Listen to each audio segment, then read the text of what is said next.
Well, hello again. Pastor Ray Barnett here on another edition of God's Answers for Anxiety and Depression. I want to wish all of you a good morning, a good afternoon, or good evening, depending on what time you're watching this broadcast. Well, actually, it's just another beautiful day here in upstate New York. Although we're expecting some rain. And then today is about 80 degrees, low humidity, very windy, so I don't know how it's going to come through with this microphone over here. Supposed to drop off to the 70s by the end of the week. With the low humidity, it's going to be pretty much a fall type feeling. But I'll take it. I prefer it that way. By the way, I just want to mention to you that the little segment that I do on Saturdays, Stories of My Life, I did actually do that broadcast and had no problem uploading it to Facebook. But for some reason that I don't know, I have not been able to upload it to YouTube. So if you are on Facebook, you can go to my page. I think my page says Reverend Raymond Barnett. But anyway, I'm pretty easy to find. As I said, on our other channel, Time for Truth Ministries, obviously this channel that you're already subscribed to, I'm pretty easy to find. And if you're interested in seeing the stories of my life, you can just, my page is public, even though there's personal stuff on the Facebook page. So I think that you should be able to watch it, even if you don't go on Facebook much or don't care to. And if for some reason you can't, then just friend me and you can watch the Saturday broadcast, Stories of My Life, even though I'm still tempted to keep giving it a shot. I don't know if something came out with the video that, the quality. I know the quality was good on Facebook. So that's that. I'll do my best to make sure these broadcasts are uploaded for you. Hey, you know what? It just came off a couple of really nice days, pleasant days. At least once a year, I get to get together with, without a doubt, as far as lifelong friends, this is my closest friend. And I've been blessed to have quite a few friends that I've been kept in touch with over half a century and sometimes a little bit more. We just came off a couple of days with my high school buddy. We've been friends for 50 years, a half a century. A little scary to think about that. But when we get together, it's always sort of like being back in high school again, which for me, in my position in life, where so many of the things I deal with are serious business, so like your problems and your situations with anxiety, depression, funerals, all this type of thing, people with problems in their marriage. It's kind of nice to just have this friend. Well, I can say friends plural. But this friend that we just get together, and the really extra bonus is that my wife, myself, and my buddy Richie, we all went to high school together. And I know there's a couple of you who watch, at least fairly regularly, who we all went to high school together.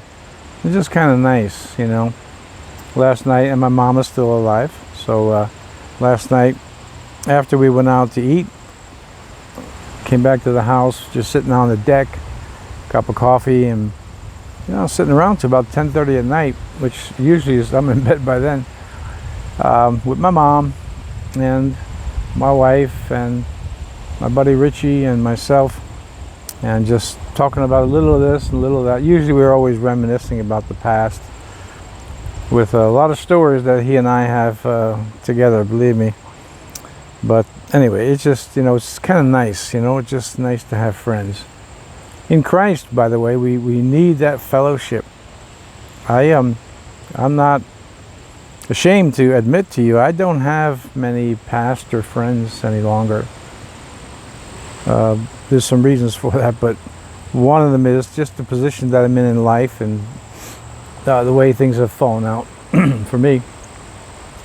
Then, when I read today, last night I was reading up a little bit on another moral failure of a high-profile minister. Honestly, it's a bit. I'm tempted to be.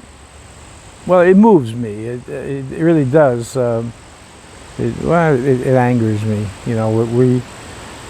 We are in a position in this period of time, and if you watch my sermons, of course they're different than this show here. I often talk about a lot of false teachers we have in the church and false prophets, so-called prophets. But it's just very, it's just disheartening. That's the word I'm looking for, disheartening. To watch these people in positions of authority where their failures affect thousands and thousands, some cases tens of thousands of people. So, good to have light moments in your life, if you can find them, enjoy them and accent them, because life is getting pretty difficult, I think, at least from my point of view, getting pretty difficult in many ways. So today I want to talk to you about the muscles again that we talked about last week, or I talked about last week, and how they, let me use the word pinch hit. Everybody knows what that term means, right? From baseball. You have a designated hitter. You have someone who's going to come in for who should have been up at bat. And coach and the team is hoping that this guy will be able to do what the other player hasn't been able to do at bat so far in the game, right? A pinch hitter or a designated hitter. And I want to talk to you about the muscles taking the position of leadership. So I'll title this lesson, Leadership and Muscles in Dealing with Mental Health. We did go over last week that connection between the body and the brain. Ordinarily, obviously, your brain here, right? That's central management. This is what we always anticipate is going to be the leader. And with respect to the teachings that we had last week, what actually happens when we use our muscles to, I concentrated a little bit in the beginning of last week on depression, getting yourself up, making yourself go, whether it's bathing, hygiene, washing, just getting up in the morning. And again, I keep repeating myself on this, but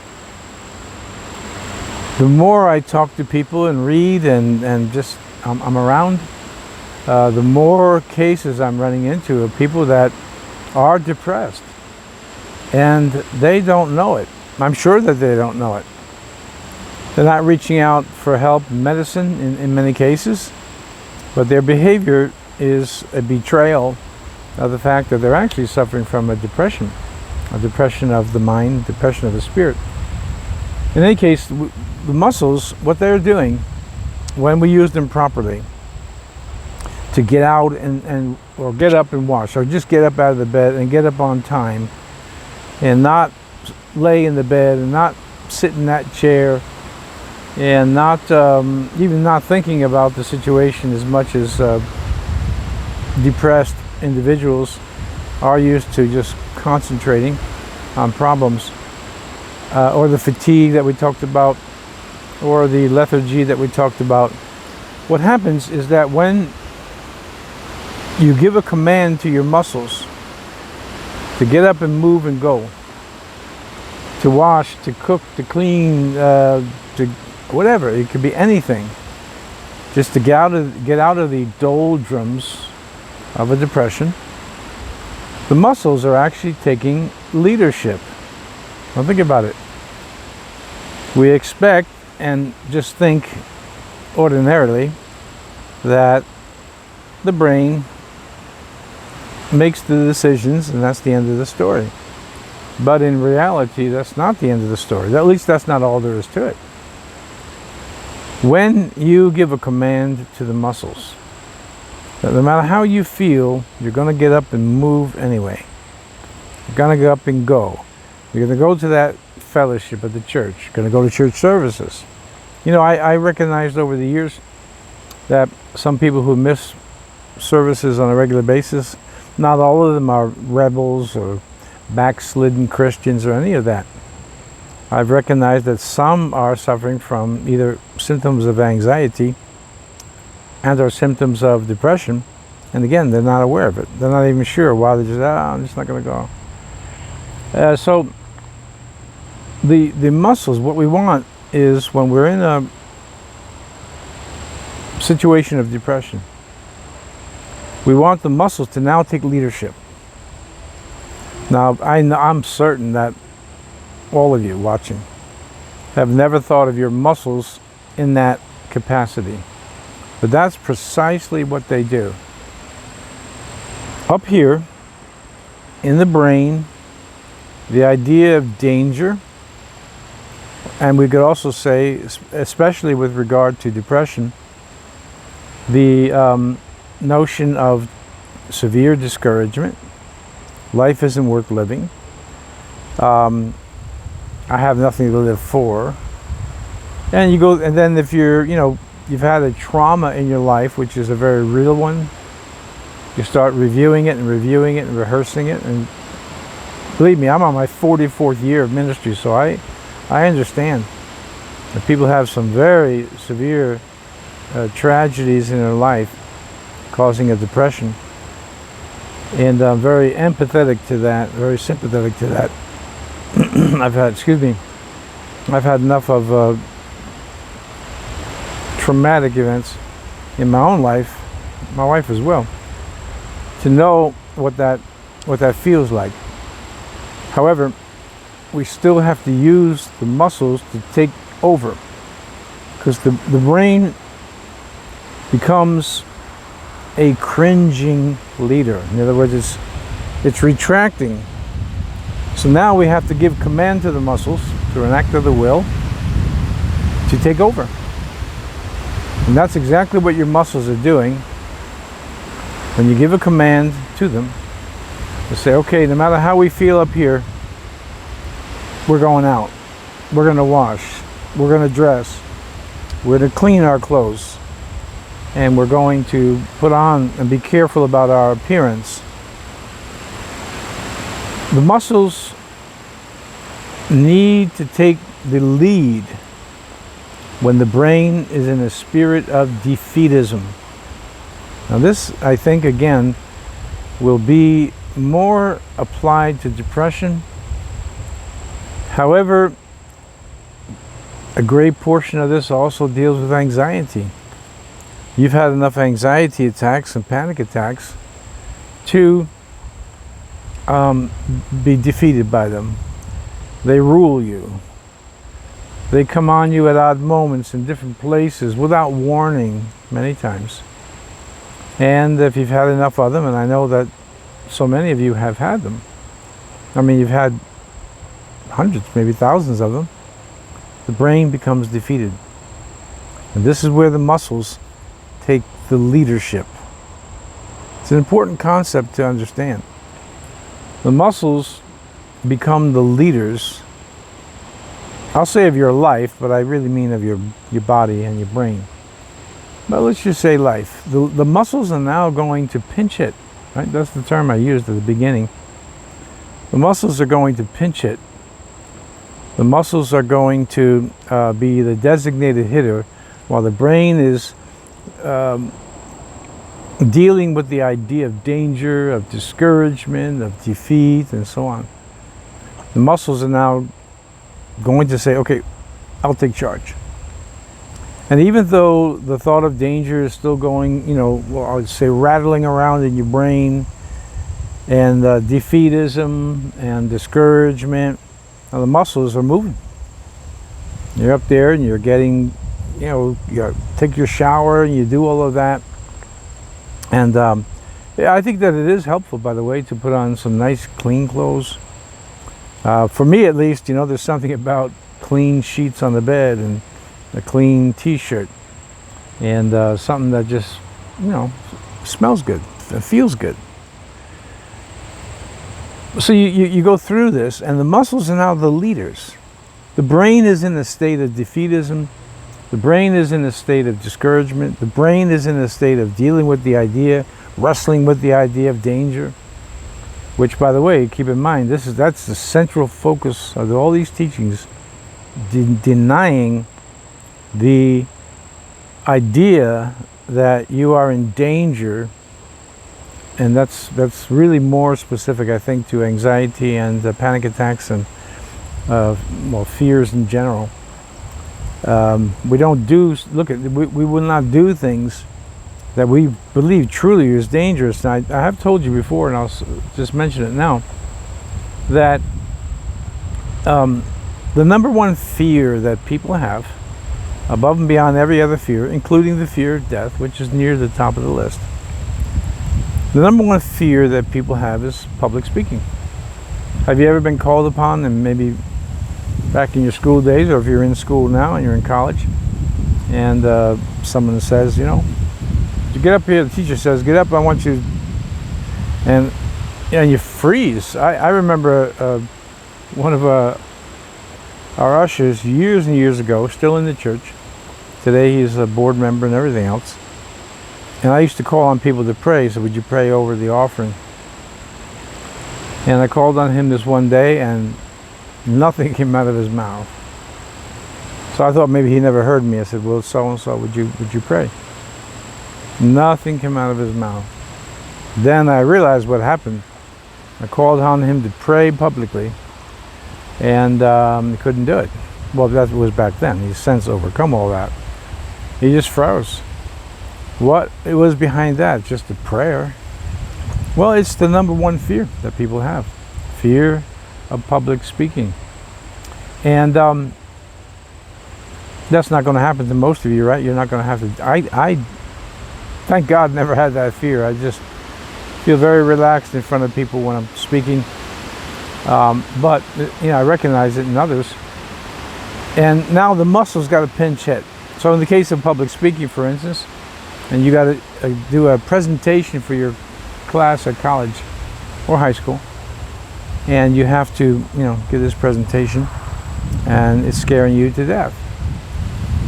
Muscles now got to take over and say, no matter how you feel, no matter how you think you're going to do this, you're going to move the muscles of the mouth, of the jaw, of the chest, the respiratory, your lungs. You're going to fill them with air. You're going to speak.